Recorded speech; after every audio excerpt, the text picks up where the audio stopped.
सल्लल्लाहु अला हबीबिही मुहम्मदिन वालिही वसल्लम। विर्द आपको खुश आमदीद कहता हूँ आपके अपने चैनल एग्रो कंसल्टेंट ज़िया में। आज एक बहुत ही क्रिटिकल टॉपिक के बारे में बड़ी वाज़ेह तौर पर बात ये करने जा रहा हूँ, क्योंकि मेरे काफ़ी व्यूअर्स ऐसे हैं जो मुझसे ये सवाल करते हैं कि जिंक को फोलियर स्प्रे करना है, जिंक को नीचे कब इस्तेमाल करना है, या 33% जिंक जो है इसके बारे में अक्सर दोस्तों के सवाल आ रहे हैं, या कुछ दोस्त इस बारे में पूछ रहे हैं कि चिलेटेड जिंक को कब इस्तेमाल करना है, मकई के लिए कौन सी जिंक बेहतर है, गंदम के लिए कौन सी जिंक बेहतर थी, या गोबर जिंक का इस्तेमाल क्यों करना है, या कपास के लिए कौन सी जिंक बेहतर रहेगी। लिक्विड जिंक हमने कपास में बड़ी वाफर मकदार में ड्रमों के ड्रम फ्लाट करनी होती है। तो इन सारे सवाल के जवाब देने की कोशिश करूंगा। व्यूअर्स, 4 ऐसे फर्टिलाइजर हैं जिनके बारे में आपको पता होना चाहिए कि इनको हम कभी भी जमीन में फर्टिगेट नहीं कर सकते पानी के साथ। फर्टिगेट करने का मकसद ये होता है कि आपने पानी के साथ किसी खाद को फ्लड करना। अब वो 4 फर्टिलाइजर कौन से हैं इनके बारे में मैं क्लियर आपको बता देना चाहता हूँ। नंबर 1 आएगा हमारे पास जिंक। जिंक एक ऐसा फर्टिलाइजर है जिसको हम जमीन में इस्तेमाल नहीं कर सकते। दूसरा फर्टिलाइजर कौन सा आता है? आयरन। आयरन है, जिंक है। तीसरा फर्टिलाइजर आता है मैंगनीज, और चौथा फर्टिलाइजर आता है कॉपर। व्यूअर्स, ये हैं वो 4 फर्टिलाइजर जिनको आप कभी भी जमीन में इस्तेमाल नहीं कर सकते।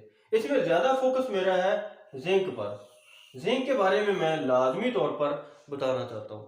अब हमारे पास जितने भी जिंक के ऑप्शन मौजूद हैं इनको हम कोशिश करेंगे कि फोलियर की तरफ जाए, हम जमीन में इस्तेमाल ना करें। अब इसकी वजह क्या है? क्या वजह है कि ये चारों फर्टिलाइजर हम सिर्फ फोलियर में इस्तेमाल करेंगे? अब फोलियर में इसलिए इस्तेमाल करेंगे, इन चारों फर्टिलाइजर की फितरत यह है कि जैसे ही जमीन की पीएच बढ़ती है तो इनकी अवेलेबिलिटी का ग्राफ 0 की तरफ चला जाता है।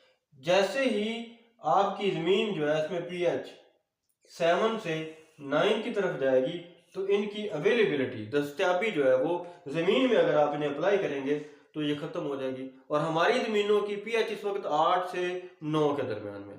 हमारी जमीन का मसला ये है। अब ये यूरोप की जमीनों का मसला नहीं है, हो सकता है किसी और मुल्क में जमीन का ये मसला ना हो, लेकिन जहन में रखिए इस वक्त जमीन की पीएच को देखते हुए हम इन फर्टिलाइजर को जमीन में इस्तेमाल नहीं कर सकते। अब ये सवाल पैदा होता है कि क्या ये फर्टिलाइजर जमीन में इस्तेमाल करने के लिए अगर नहीं बने हैं तो जिंक हम अपनी जमीन में क्यों इस्तेमाल करते हैं?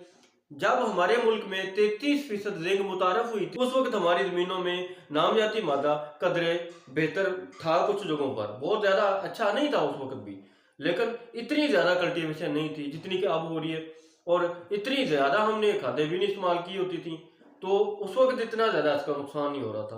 तो ये 33% जिंक, ये जो 33% जिंक थी, ये उस वक्त की बातें हैं जब हमारी जमीन की पीएच कदरे बेहतर थी।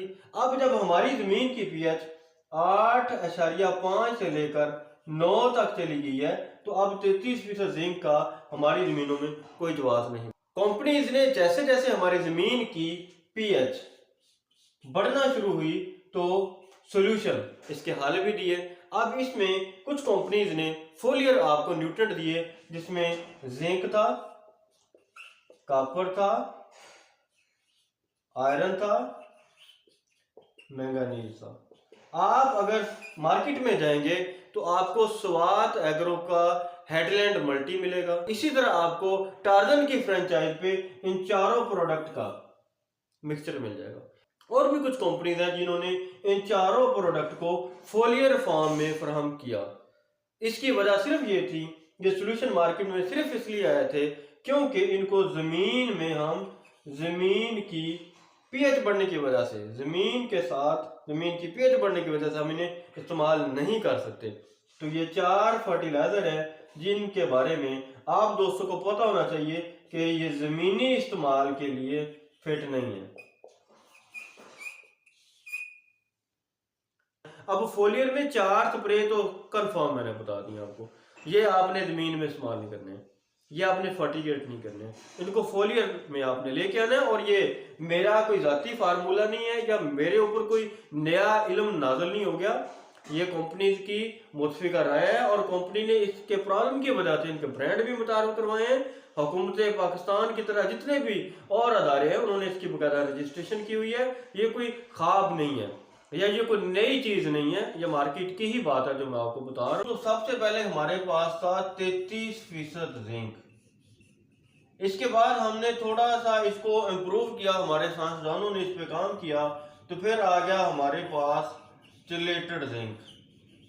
और फिर इससे भी अगली जब जनरेशन में हम गए तो फिर हमारे पास आ गया बायो जिंक, बैक्टीरियल कोटेड।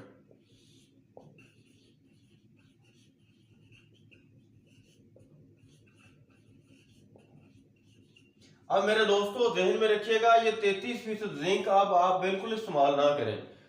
ये जिंक अब आपकी जरूरत नहीं रहा है। चिलेटेड जिंक आप कदरे इस्तेमाल कर सकते हैं, लेकिन जहन में रखें इस पे भी अब जरूरत नहीं है। क्यों? क्योंकि अब हमारे पास bio coated zinc, bacterial coated zinc जो है वो हमारे पास मौजूद है और ये जबरदस्त यूरिया की फॉर्म में दस्तयाब है। जबरदस्त यूरिया के नाम से आपने एक ब्रांड सुना होगा, उसमें बैक्टीरियल कोटेड जिंक हमारे पास मौजूद है। तो मेरे वो दोस्त जो जमीनी इस्तेमाल करते हैं जिंक का, वो 33% जिंक पे अपने पैसे ज़ाया ना करें, उनके पास एक बेहतरीन हल मौजूद है और इससे यूरिया की और जिंक की एफिकेसी भी बढ़ जाती है। इस पर आपका खर्चा कम आता है। एक तो आप इस तरफ आ जाए। दूसरी बात, मैं सिंपल बात करता हूँ, जो दोस्त जबरदस्त यूरिया इस्तेमाल नहीं करना चाहते, क्योंकि ना मैं किसी कंपनी का नुमाइंदा हूं, ना मेरे किसी दोस्त जिम्मेदार की ये मजबूरी है कि वो इसी ब्रांड को इस्तेमाल करें, तो उसके लिए बेहतरीन हल जो है, तीसरा ऑप्शन जो हतमी ऑप्शन है, वो है फोलियर स्प्रे। तो फोलियर स्प्रे आप करें। फोलियर स्प्रे में जिंक 33% या जिंक 21%। ये फोलियर स्प्रे के लिए रिकमेंडेड नहीं है, ये सिर्फ जमीनी इस्तेमाल के लिए तब थे जब हमारे पास कोई ऑप्शन ही नहीं था। अब इन्हें जमीनी इस्तेमाल में भी आप इस्तेमाल ना करें, अब आप जबरदस्त यूरिया इस्तेमाल करें अगर जमीनी इस्तेमाल में इस्तेमाल करना है तो। फोलियर स्प्रे में ये आप स्प्रे नहीं कर सकते। चिलेटेड जिंक, ये केंदो के पास भी है, साहिबान के पास भी है, ओरिगा के पास भी है, मुख्तलिफ कंपनीज हैं जो चिलेटेड जिंक दे रही हैं। ये भी आप फोलियर स्प्रे में इस्तेमाल नहीं कर सकते। तो मेरे बहुत सारे दोस्त फोलियर स्प्रे की तरफ जब आते हैं, या गंदम के लिए गोपर मैंने रिकमेंड किया, या मकई के लिए मैंने रिकमेंड किया, तो मैंने रिकमेंड किया था कि आप फोलियर स्प्रे करें जिंक का।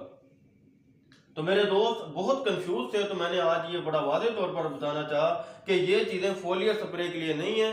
फोलियर स्प्रे में सिर्फ ये दो चीजें आपके पास मौजूद हैं, और जमीनी इस्तेमाल के लिए आपके पास सिर्फ जबरदस्त यूरिया। ये आप इसकी तरफ आ जाएं अगर जमीनी इस्तेमाल की तरफ आना है तो। ये चीजें छोड़ दें, ये चीजें अब ना जमीनी इस्तेमाल के लिए रिकमेंडेड है और ना ही फोलियर स्प्रे के लिए रिकमेंडेड है।